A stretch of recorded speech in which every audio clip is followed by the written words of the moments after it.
Larry's got his traveling hat on, Larry. That's quite the hat there. Um, yeah, Cybertruck, baby. Cybertruck or Cybercab.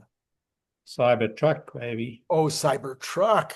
Okay, you That's threw what I drove up here. I'm in Muskegon, Michigan. Muskegon, Michigan. And I'm looking out at the Michigan Lake Michigan. Okay. Pretty little Airbnb, actually, very quirky little Airbnb, but my doggy loves the backyard. Okay. And we drove up all of the last 2 days. It was a long drive, but a very good drive. And I'm going to be in I'm going to be in one of the sessions tomorrow. And by coming here, I missed the first day of the Robotaxi release. Yes. Yeah, you won't be able to get to Austin from Muskegon by Sunday, eh? No, no, I'll be there on Tuesday. And I have an invite. Okay. Okay. And I got that invite. I think I was probably amongst if I not would, the first to get the invite. I was very happy to get the invite, but I'd committed to Muskegon, so I'm going to do Muskegon, and then I'm going to go to Austin. so are you going to be a part of the record-breaking light show later tonight? I am. All I right. am. All Yeah. right. That'll be fun. Okay, Yeah. good.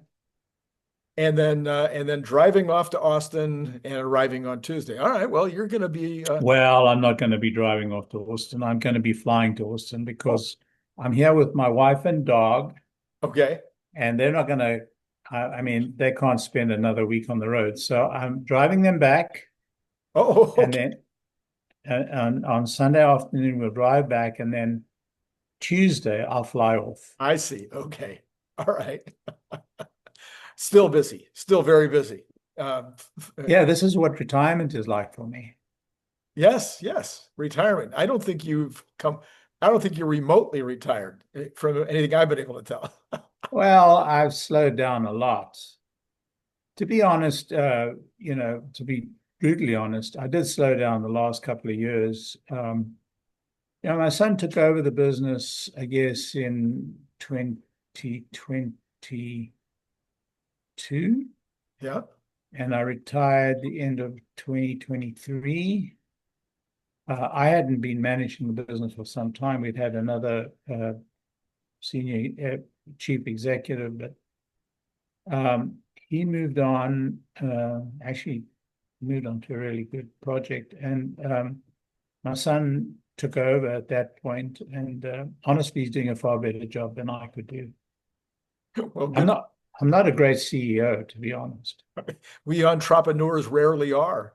Yeah, yeah, yeah. I was always trying to find somebody to man it to run my company instead of me. Larry, so you're in Muskegon, ready to give a presentation or be part of a panel tomorrow, then going on to Texas.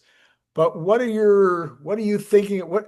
And I suppose you haven't hooked up with any of the people in Muskegon yet. That's going to be later today. Yeah, I'm going to go down for the light show. Yeah. With my wife, so I don't know if we'll sit there for the whole light show. I think we may just go and say hello to everybody, go and get a bite to eat. It's a beautiful evening here in Muskegon. The temperature, the weather could not be more perfect for the light show or for the event. It's a beautiful spot, a very quirky Airbnb, I will tell you. It's a musician's Airbnb, and their guitars hanging, Oh, and I see. Oh, yeah, okay. All right. So, quirky. so Larry, I think what's on everybody's mind today, besides just the whole idea of the launch, we've been waiting how many years for this? It's very exciting and very fun that we're going to finally do this, but there's a lot of questions out there. The first one, though, that comes to mind is the stock went absolutely nowhere today. So, I didn't expect it to go anywhere. but some people thought it might sell on the news. Some people, like me, might have thought there'd be FOMO, but we got nothing. We got neither one. So, was this a clash of FOMO and selling on the news, or what? What do you think happened with the stock? Well, I think there was a high level of expectation that the 22nd was going to be the date. There was a lot of doubt by the doubters that the 22nd was going to be the date. Now, those people who thought it was going to be on the 22nd have been affirmed. Those people who doubt think that the 26th is going to be a disaster. So, Okay. I mean, the forces are evenly balanced and remain balanced. See, okay.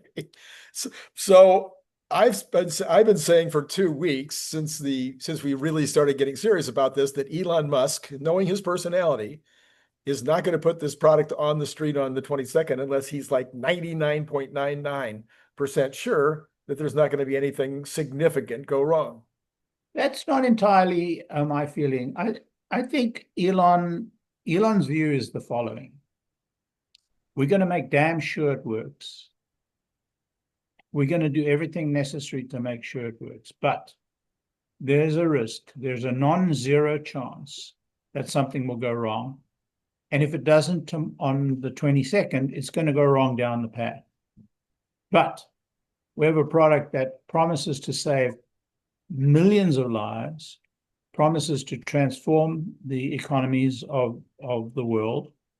And so we are pushing forward and we're going to do this. Look, I saw some very, very silly posts today. James Catt, I mean, he posted that this is such a disappointment. There's going to be a safety driver and there are only 10 cars. And, Elon talked about thousands of cars, blah, blah, blah. And I posted back, look, this is an idiot cat. I mean, because has he never done a product launch? Clearly, he's never done a product launch. You don't launch a product that is safety critical and that has potential for trillions of dollars of revenue. You don't launch a product, bang, out of the box. You launch it by stealth, by care, by very, very cautious steps.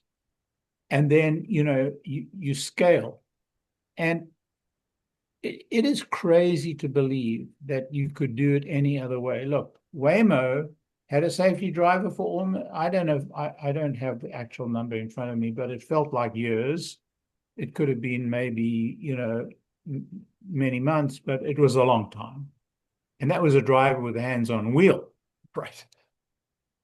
And so what they're doing is they're testing a lot of things. They're testing software, very important. And it's not just the software that runs the car, obviously. That's been tested to a great degree, but they're testing the customer experience, the customer response, the customer's experience in the car, the customer's response in the car, the UI on the back seat, the UI in the front seat. They're testing so many points, and there are going to be positives and negatives on each of these points, and they're going to constantly refine.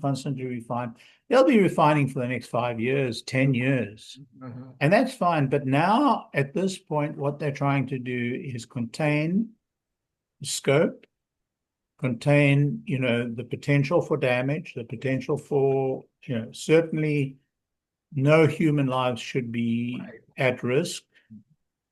No injuries should be at risk, and no damage to the reputation of the product should be at risk. So there's a non-zero chance that some of these risks may be, may come to fruition, and so they're guarding against every point. But you can imagine that this is the position, this is the point from which they proceed to scale. I can promise you, the first iPhones were delivered to a handful of 100 people or so. Yeah. I can assure you that the greatest movie ever filmed and ever received was screened to 30 or 40 people. And so those people who claim to be disappointed, who claim to say this is, they're just being ingenuous or they're just plain stupid. One of the two. So other than that opinion, Larry. Okay, so all right. So let's talk about. I was a little confused. I tried to read as much as I could today. I was a little confused about the safety. We can't call it a safety driver. It would be a safety rider. Yes, if I understand correct. Yeah. So do we know for a fact? Is this a fact, or is this just speculation that there will be a safety rider in the front passenger seat? and that the people who ride on Sunday at least will then therefore be in the back seat? Is that what's going to? Absolutely true. Okay, we know this for a fact. Okay. We know for a fact, so I can tell you because I've got my invite. Okay. You can only take one passenger. Every invitee can only take one Right. additional passenger. So you can only ride two of you as passengers, and they have to be in the back seat. Okay. There will be a safety rider in the front seat, but not in the driver's seat. Right. We do know the UI has got two buttons on it, a red button for stop and a white button or yellow button for pull. I forget the color, to pull up. So that's the fact, and we know this for a fact. And we also know that there's a geographic limitation. Right. It's geofenced. We don't know what the geofencing is because we haven't been able to. We're not allowed. We're not given the download of the app yet. Okay. The download of the app, I guess, will come on Sunday. So that's the situation. Okay, and so the person who's riding, therefore, this safety rider, is not actually somebody who's going to have a brake, or they're not going to have a steering wheel. Oh, they'll have a brake. Well, the brake is only the same thing that the customer will eventually have, which is a stop button on the UI. Yeah, and we're guessing that they'll have a stop button on the UI, and I think it's a fair guess, but they could have a call home button as well, but we'll see. Right. Yeah. So there was a lot of conversation, a lot of things I saw this morning as I was reading through that clearly there will be a way to interact with a customer service person on the part of a rider. So that part of it, I wonder if that'll be tested out too. I wonder if some of these, if there will be interaction between the safety rider and the customers. I don't think the letter said anything about it. So about a customer service person, I didn't see that. Oh well, there was in the rules and the way that they the rule, yeah, in the rules they talked about that the sound will be off, the camera will be off for your privacy, and then that will be overridden if you need to talk to the customers, customer service people. I see. Yeah. I guess I haven't read the terms and conditions yet. All right. Okay. Well, it seems pretty loose to me. I mean, look, all the invitees, and I know them all. Okay. I know they're all people from the Tesla community. Sure. And they're all people who had experience with FSD. So I think this is a pretty low risk project, but it's a research project, right? And it's going to change almost every day. We're not going to be able to document every day's change. Look, there may be amongst us somebody who's prepared to take a car, for a drive every single day, but we'll see. And by the way, the airports are excluded at the moment. Oh, excluded in the beginning. Okay. All right. Yeah. You can go anywhere within the geographic limits, but airports excluded. I see. All right. Okay. I don't know if the Tesla offices are excluded. Yeah. So it would seem then that, as you point out, probably over that first week or so, a lot of these characters that'll be down there, all you and all the rest of the known characters that are driving, flying, and finding any way they can to get into Austin. Yeah, will be taking probably multiple rides to the extent that they can. Yeah, and we can take a guest along. So if you want to fly up on Wednesday or Thursday, feel free. Yeah. I'm looking forward to sitting here and watching the videos. Okay. And the snapshots, which they clearly said. I'll wear my glasses and film it all. In the information, it said, no problem. You can take pictures and videos all you want. A few people, though, have been a little worried about all the other cars that will be trying to take the videos from the outside. that might be creating additional confusion. I've had so many people video me in my Cybertruck in the early days, and that, early last year until even today, people pull out a video, particularly when I'm traveling through, small towns in the South and so on. And it doesn't really bother me, and it doesn't, it's fine. Okay. So so was there anything else about Sunday, about the rollout of Robotaxi that's on your mind right now? I think that's all the questions that I had. Yeah, I think the one thing we don't know is what the rules are of calling the cab, how many times we can ride. Oh, I see. Those are the open issues. I imagine it's going to be a pretty long waiting. But I hope it all goes smoothly. Obviously, nobody knows, but I know that there's no doubt that as this thing really scales, there are going to be accidents, there are going to be attempts to make accidents. I know somebody posted today that Texas government is asking Elon to put off the test. And it was, this is Ross Gerber. He actually posted that. And there's no Texas government that's asking Elon to put off the test. It's like a handful of Democratic Texas congressmen. Right. State congressmen.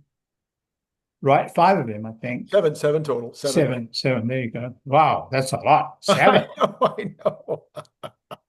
And Ross Gerber quotes this trash. I mean, what has happened to that guy? I mean, he, back in April of 20, we were such good friends, and he was such a great supporter of Tesla. Yeah. Well, there's nobody like an ex-smoker. Yeah. Yeah. Yeah. Tell me about it, James Cat. Okay, so the only other news in the Tesla world that I could find today that was of interest, it continues to be the Model Q. And I would say that the Randy, I got to interrupt you. Okay.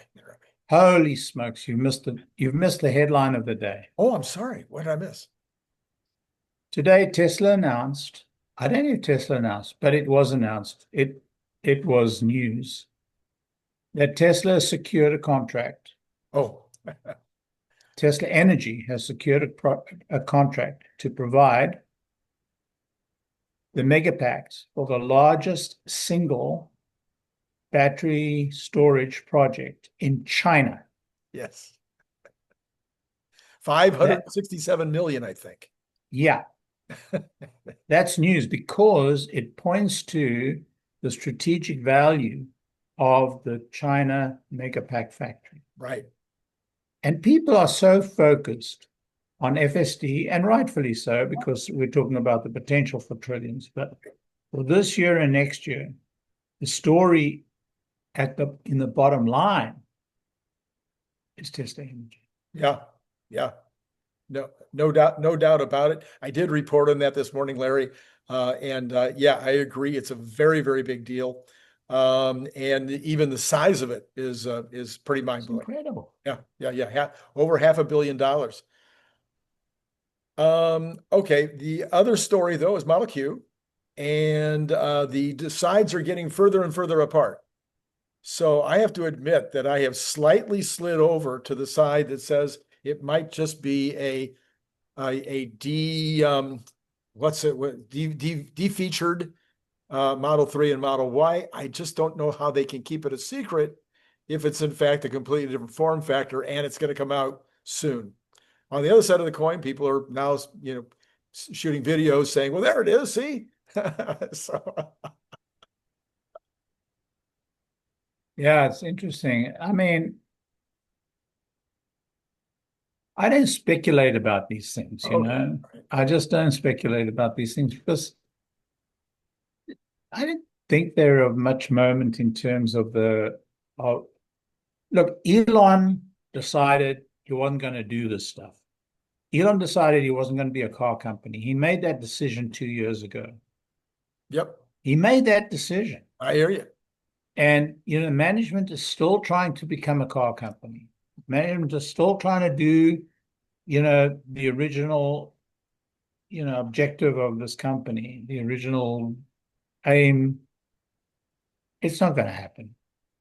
This company is going to produce robotaxis, robocabs by the millions. And it's going to completely cybercab, I should say. What am I? Right.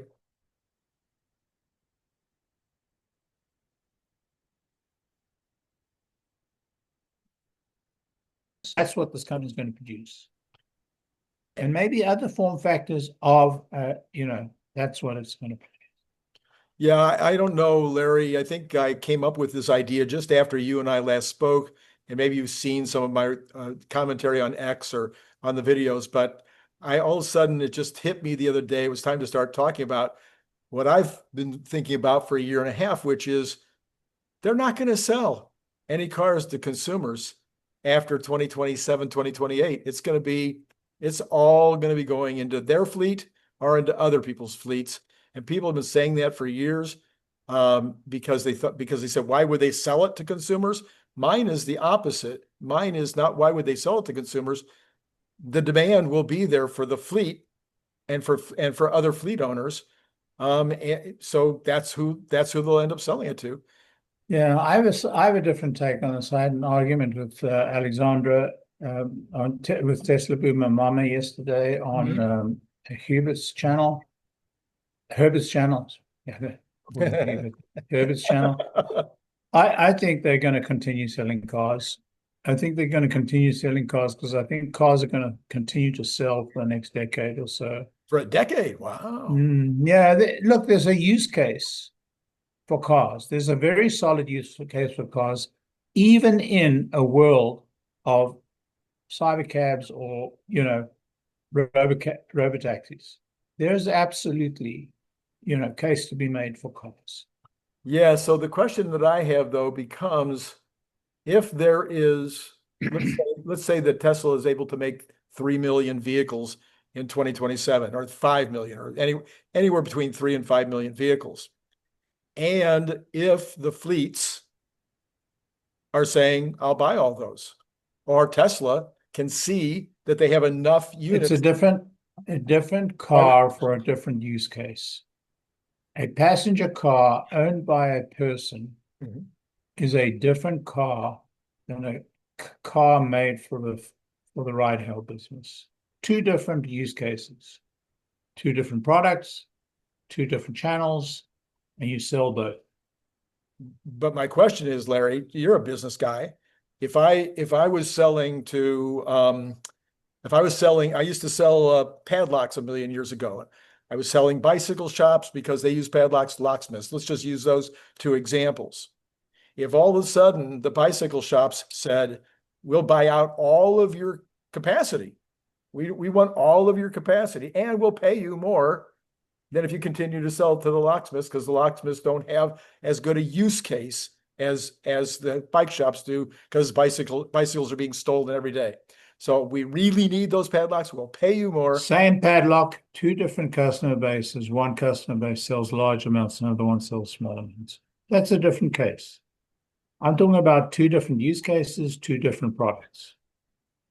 So if you're looking at a Model 3 or a Model Y, it can be a robotaxi. It's very easy to remove the steering wheel if you wish to, and remove the brakes, remove the pedals. Mind you, that's not entirely true. Well, but you have however if you need a 4-passenger vehicle for some use cases in the robotaxi world, it's pretty easy to get that 4-passenger vehicle if you need it. Whether you leave the 4-passenger vehicle for a robotaxi for a cybercab will be a different form factor to a Model 3 or a Model Y. Trust me, it's different. Okay. Why is it different? Because the doors have to open differently. The passenger seating has to be a different format. I mean, look at this. Have you sat in a cybercab? I have not.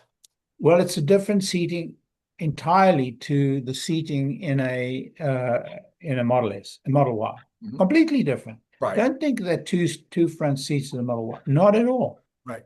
It's a bench seat for a Right. start. Right. It's not something that can be converted from one to the other. It doesn't have a central console. It has this massive luggage space. It's a different vehicle. It's made out of different material. It has different lasting qualities. It has different charging, a different battery profile. You're talking about a different use case. All right. So if you're saying that Elon's position, his sense is that it's no longer about selling units.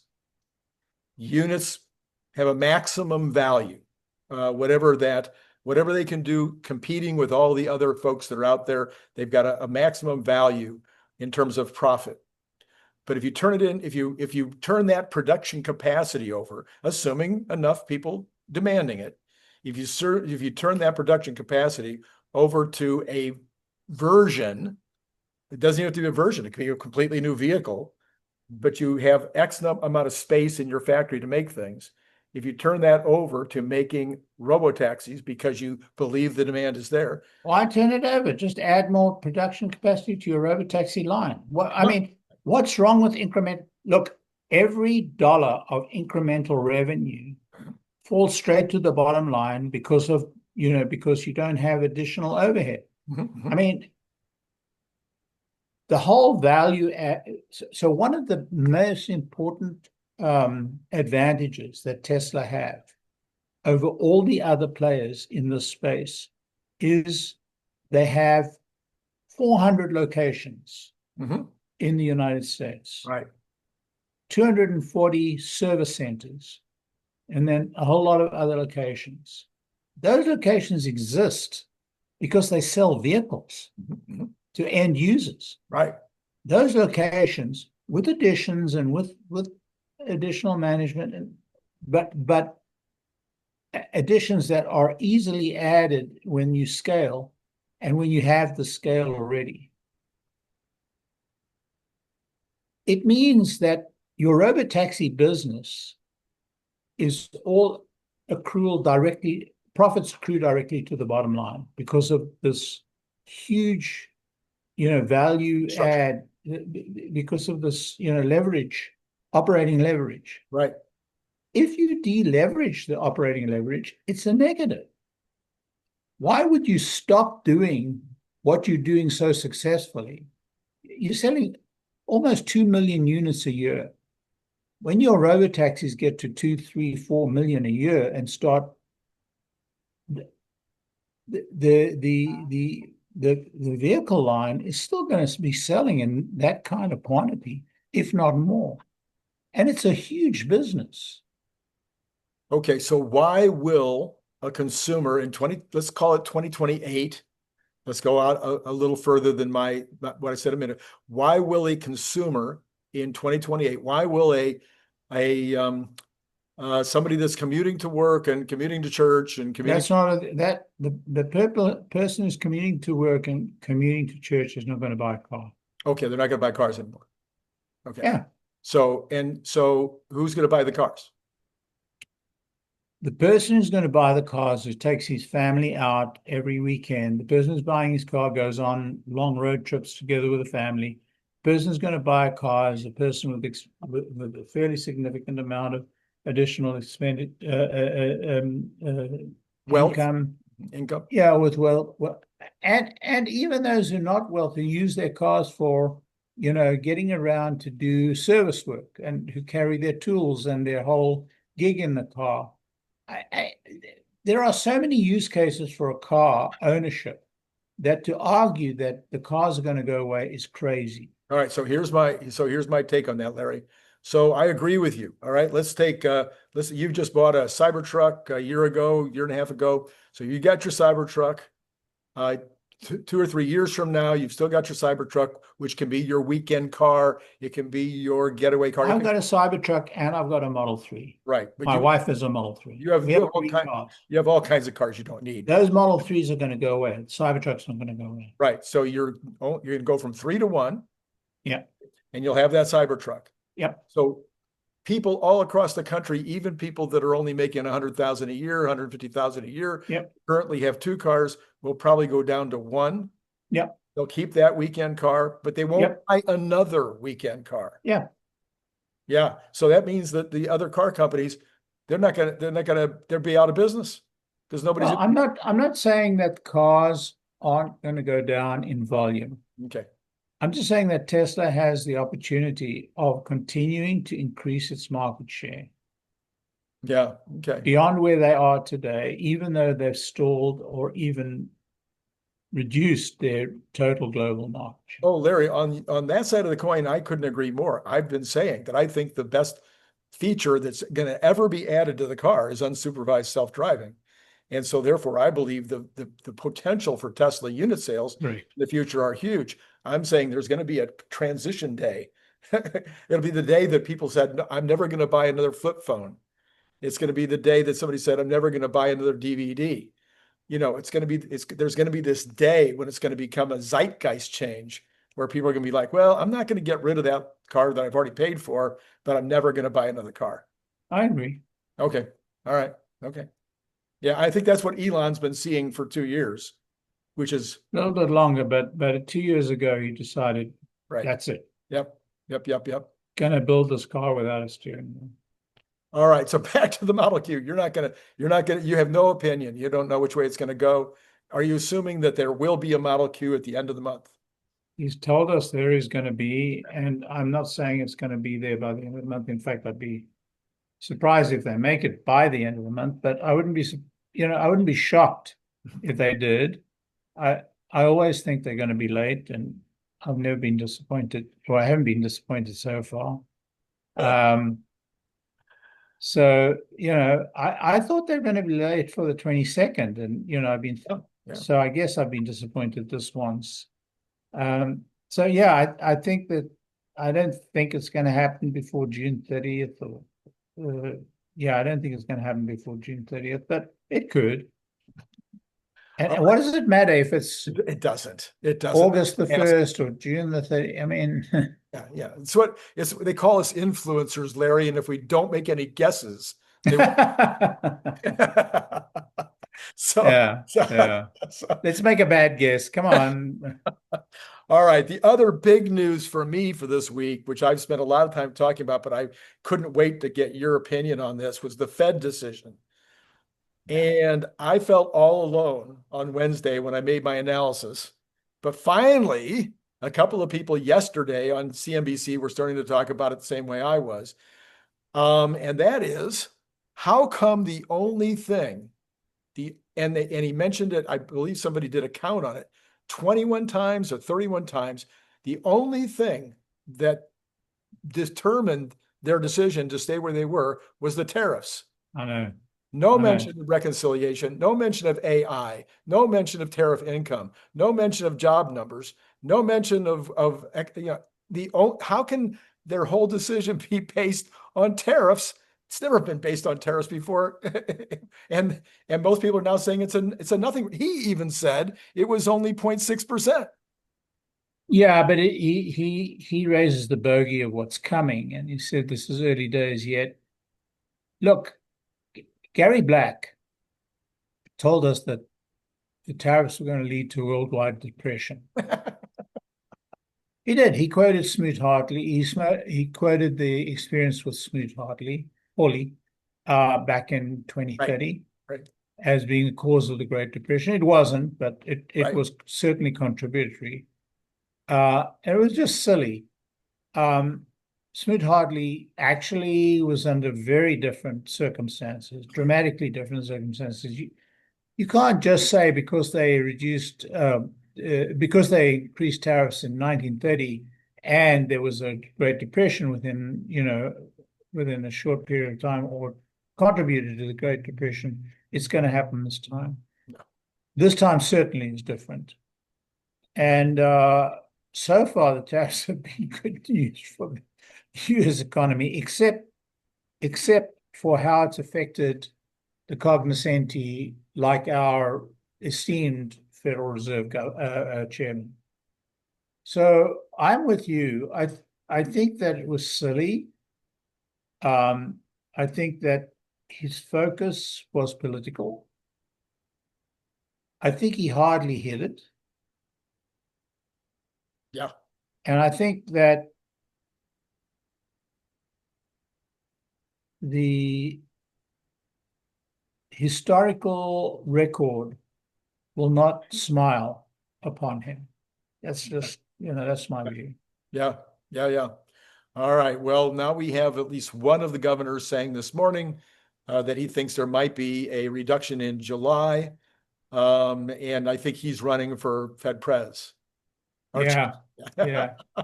There might be one in July, but not if this chairman can help it. Right. This chairman is trying his damnedest to give Trump the hardest time possible. He said, I believe, I didn't hear him say this, so maybe Larry, maybe you can set the record straight.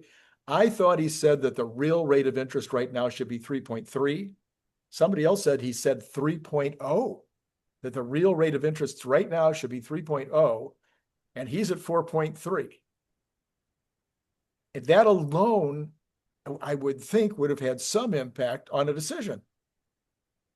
I didn't hear him say that, but maybe he did. I mean, honestly, I've got a lot going on. I was traveling, so I didn't listen to the whole speech. I read the comments afterwards, so I have to fess up to ignorance. Okay, all right. So the other, of course, the biggest story of all is Iran and Israel. It was Larry. It was supposed. I don't want to sound flip because it's a very important issue. People are dying, but the war was supposed to be over today. Yeah, this is a war that's been going on for 40 plus years between Iran, declared from Iran's side, undeclared from the American side. Americans have lost people. This war has touched every country in the Middle East bordering on Iran or bordering on countries bordering on Iran. Israel is a victim. Syria is a terrible victim. Lebanon is a terrible victim. Gaza is a terrible victim. Iraq is a victim. Libya, it goes on and on. The dangers of the mullahs in the Western world can't be overstated.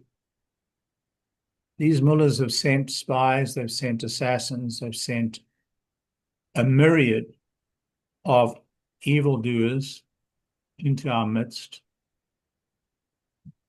They preach a deadly religion. Look, it's very hard for me not to get, a little bit overstated on this issue, but they've probably caused more death and suffering than almost any single, agent in the world, human agency in the world. So other than, the Chinese bioscientists. So what do you want me to say? I mean, What are you seeing? What are you seeing? Do you think? I felt a little bit of a shift this morning. I thought Israel was just completely in control, and then today it just felt like a little shift to where Iran was showing a little more moxie than I thought they had left. Or do you think it's just one last gasp and before they run out of missiles?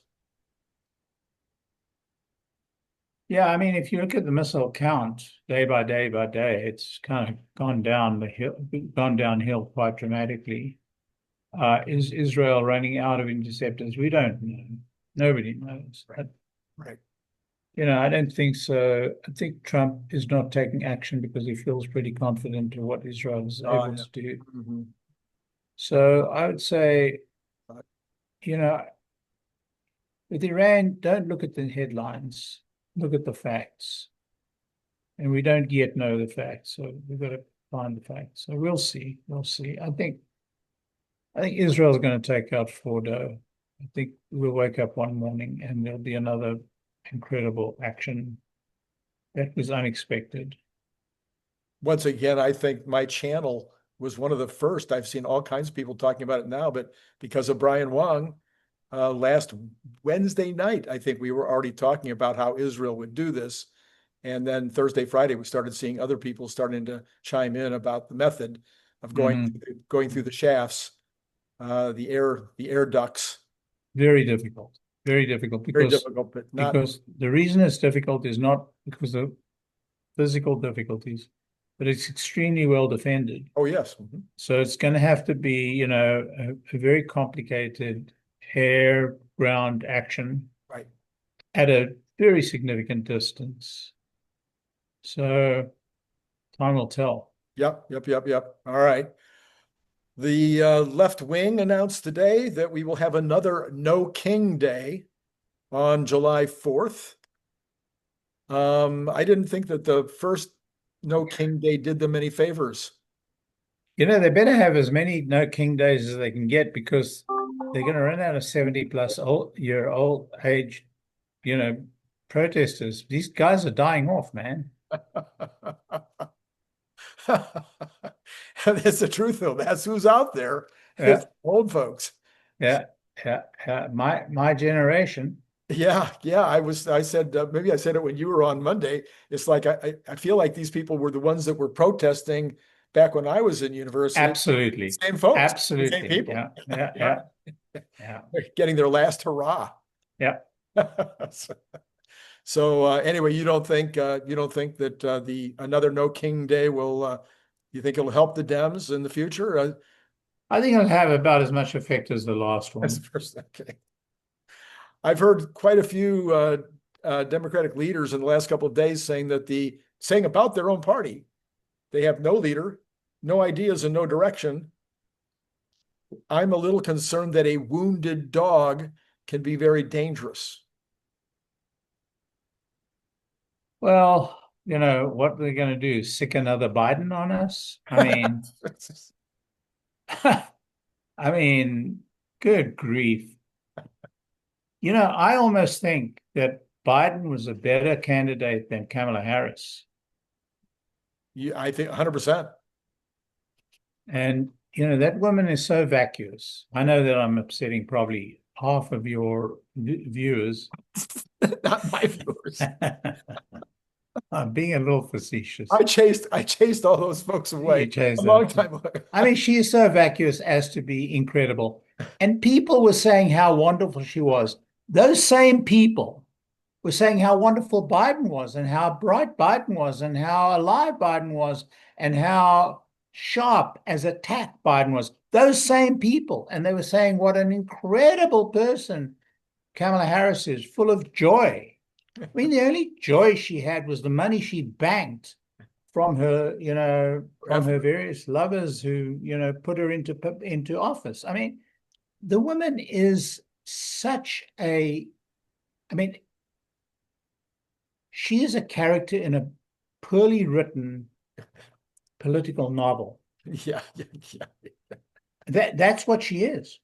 I mean, you get some of these, you know, florid books written about these politicians who, you know, sleep their way into office. She's that. In fact, they made a television program about her. It was called Veep. Yeah, right. And you can watch that program and, you know, you cannot discern the difference between the woman who played, I mean, the woman who played Veep is actually an incredibly bright woman in real life, but the woman she played, you know, you cannot discern the difference between that character and what came on the television when Kamala presented himself. Now, I have people who are Democrats who follow me and who are friends of mine. And, you know, they're going to be very angry with me. But honestly, folks, just admit it. Well, Larry, to your point, they keep trying to tell us that this is true when there's video proof that it's not. Yeah. They're continuing. You cannot believe your lying eyes. You cannot believe your lying. I mean, come on, guys. And so these guys who get very angry and want to roast these secretaries of the various agencies, who want to roast Trump, look at yourself. Right. Yeah. Look at yourself. I mean, Trump is not a perfect guy. I mean, I have a lot of criticism of this guy. I'm pretty straight up about it. Yeah. Yeah. But my God, look at the candidates. Look at the people you put in the White House. Look at Yeah. I mean, you've got to, we have a constitutional crisis about, putting up a statue like it wasn't a weekend at Bernie. It was an entire bloody presidential, 4 I years. mean, 4 it years, was Bernie. 4 years of Bernie. Good grief. Yes, indeed. Well, Larry, I just wonder whether we have moved. Well, of course, this hasn't shown yet, so it couldn't have moved the needle. But I do want to just go check out and see whether Tesla has gone up in the after hours. And the answer is 23 cents. Oh, And must of have been course, must have been all the stuff we're talking about. so there, and of course, there's no other pre-market on Friday night, so there's no other numbers to talk. Oh, I did want to. Well, we did talk. We talked about the Fed, but short of the Fed, last thing, Larry, talk to me. Do the bonds need to come down, or as I think it was it Nicholas the other night, Gibbs, who said, "Oh well, if they stay at 4.3, we'll be fine." Is that where? Well, they were in that area for years and years and years. Yeah. So he's right. Okay. So it's like if it stays there, it's okay. It would be better if they came down. I started something. I'll talk about this more tomorrow, Larry. Maybe you've got an idea on it.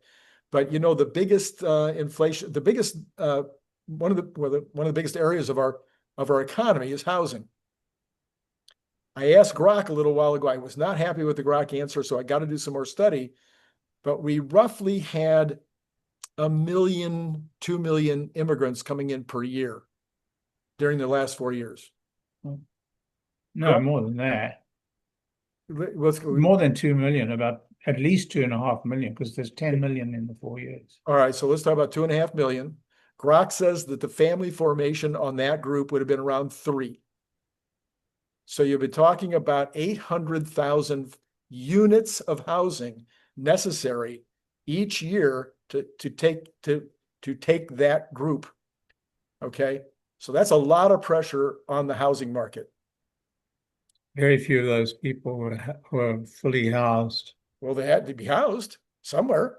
They're not living They're on. They're living multiple families in a house. Yeah, but I think they could. So maybe the number's wrong. Okay, you could take your 2.4 million, divide it by 6. You would. But the average immigration over the last 4 administrations has been around 10 million. So it hasn't changed a lot. You didn't have net migration, Yeah, you did. Immigrant. Go and look at the last 4 administrations. Looking at Trump's administration for his 4 years. Oh yeah. The illegal immigration, or total immigration, if you like, because that's the number you want to pursue. Right. The total immigration has fallen in this administration for the first time, and it rose last administration. The Biden administration rose through the roof. It doubled, literally doubled. Okay. But prior to that, it was an average of 10 million a year. 10 million. You mean 10 million per 4 years? Yeah, excuse me, 10 million for 4 years. Okay. Even if true, Larry, that would mean that the migration was putting a tremendous demand on housing. Now you have 0 and you have net migration out. The estimate right now for the first 5 months is 1 million out, according to Grok. So you got 1 million people already out of the country instead of 3 million coming in.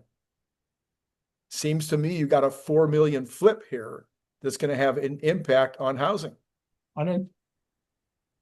I think it's marginal because of the type of housing that those people get, and because of the type of housing these people get out of. So I think you'll find that they were multi-family housed, and one of the families move out. That's all it is. Okay, all right. But I think if you're talking about 4 million, even if you said that there were 10 people in one housing unit, that would still be 400,000. It's 4 million over 4 years, or You're saying combined with illegal and legal during the well, okay, if you were looking at 12 million, you said over 4 years. Yeah. And then that would be 120, that'd be 1.2 million. If it was even 10 per house, per unit, it would still be 1.2 million housing units, or 300,000 a year housing units required to house those people. Well, we can look at the numbers and try and do these calculations, because we're both talking with, just from memory. I think we should look at the numbers and see what that results in. It'd be interesting. Yeah. Yeah. Okay. All right. That's all I got for you right now, Larry, unless you have words of wisdom on a Friday after flying all that, I don't know, driving all that way. Yeah, don't drive on Michigan roads, whatever you do. Oh, Worst roads in the country. I mean, shocking, shocking. oh my gosh. And I want to tell you, we passed through so many construction zones, Wow. and you saw machines and tore up roads, all torn up, and huge machines and tractors and stuff. Not one person working. Oh, Not one person actually doing any construction work. Sorry, I did see one guy getting out of a backhoe, but he was eating his lunch. I see. Okay. Miles and miles and miles I traveled. Michigan, you should be ashamed. Oh my goodness. All right. Well, on that. And when they tore up the roads, the traffic was catastrophic. Okay. Well, even the neighborhoods that the traffic had to go Oh yeah. through, Yeah. and the store owners. Anyway, Michigan, don't drive in Michigan. Okay. All right. Words of wisdom. There you go. Thanks so much, Larry. And we'll see you maybe on Monday. I don't know where you'll be, but we'll try to find you. Yeah, Monday is going to be tough. All right, man. Bye now. Bye. And to all of you out there, I must say this, Larry, it's very important. It's been great talking to you.